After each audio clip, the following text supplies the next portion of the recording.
last game of the week, number 4 TCU, 2.5-point favorites at Baylor.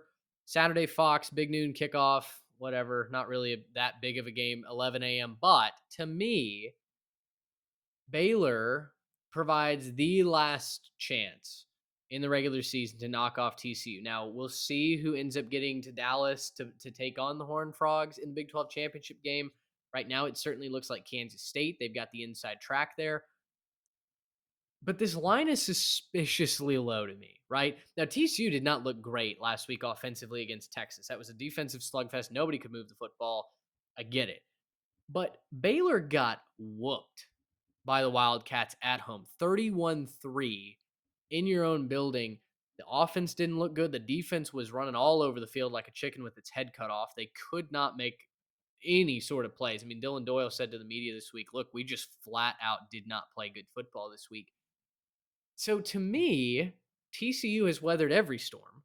Why on earth are they only 2.5-point favorites heading into this game where it is their last test before not a cakewalk against Iowa State, but if you score 17, you beat the Cyclones right now? Lines in the Big 12 this year and in Waco in particular just have not made sense this year. If you guys remember, Baylor was like a 4-point favorite over Oklahoma State, like a fully operational Oklahoma State.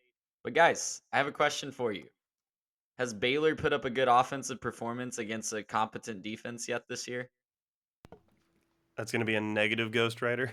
So am I going to pick I'm not gonna Baylor comment. to cover this You are spread? not going to I pick am Baylor. not. No, I still need to see it from the Bears. I feel like a broken record, but all of their good offensive performances have come against the worst of the worst defenses on their schedule. And until I see it, until I see this form of Baylor's team do it against a team that has a competent defense, not even an elite defense, just a competent defense, I'm not going to pick Baylor because they just can't seem to string together drives. Now, they will get up for this one. They want revenge. The other intangible in this one is that TCU ruined Baylor's slim playoff hopes last year, right? Yeah. When they went up to Fort Worth and TCU out of nowhere with a already fired coach, I think, knocked off Baylor and completely eliminated from any playoff discussion. But that's going to be something that to keep an eye on. That's going to be a huge motivating factor for the Bears. But TCU is good. Whether the nation wants to admit that or not, TCU is a very, very good football team that can win in multiple types of ways. And that's what elite teams do. They can beat you in a shootout. They can beat you by just running you over. They can beat you in a defensive slugfest. They showed that last week when they were severely out talented in a game and they still hung with a Longhorn team and just shut them down on defense. So give me a team that can win multiple ways against different types of teams. TCU is going to win by way more than 2.5.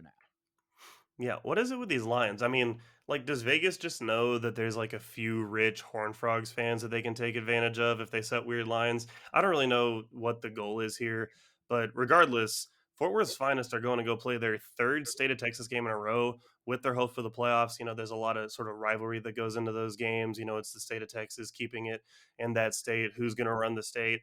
You know, they beat Tech, they covered that one. They beat Texas. They were a dog in that one. Still have no idea how that was the case, and they still covered that one.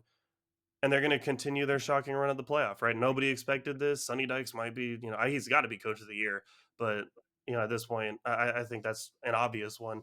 They're going to have to do everything they can to keep him away from some power programs because you know he's going to be getting some calls. But regardless, they're going to have to find a way, I think, to get back on track on offense. You know, we can talk about how good their offense has been this year. They slipped up against Texas. I think that's going to be just fine. The running game is awesome. They're opportune on defense. I think the biggest factor for TCU in this one is just the massive disrespect that they're getting.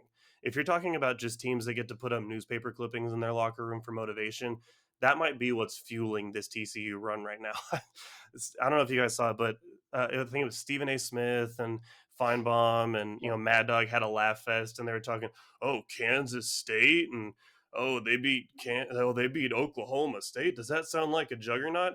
And first off, he threw in Texas and Oklahoma in there like they wouldn't talk about them being one of the best next year even. But I don't think that Stephen A, I guess, checked with his own network's stat keepers No, he because did not. TCU's strength of schedule is actually ranked as harder than Georgia, Michigan, Ohio State, Clemson, USC, and North Carolina, which are all teams we've talked about having shots here. They have the number one strength of record in the entire country. Go ahead, keep down these Horned Frogs.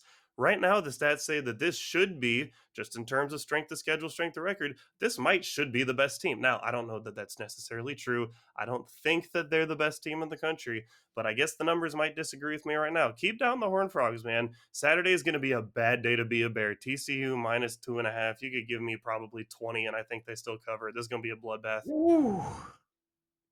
Yeah. Wow. TCU minus 2.5 lock of the week. The Easy. Frogs will roll. I just don't see, like I said, like Trey said, I don't see how Baylor keeps up with them. It's just not been a consistent enough offense, and I like the Baylor defense a lot, but the offense just hasn't consistently put up points, and you absolutely have to against a very aggressive TCU defense. So we're all on the Horned Frogs this week. Gracious him.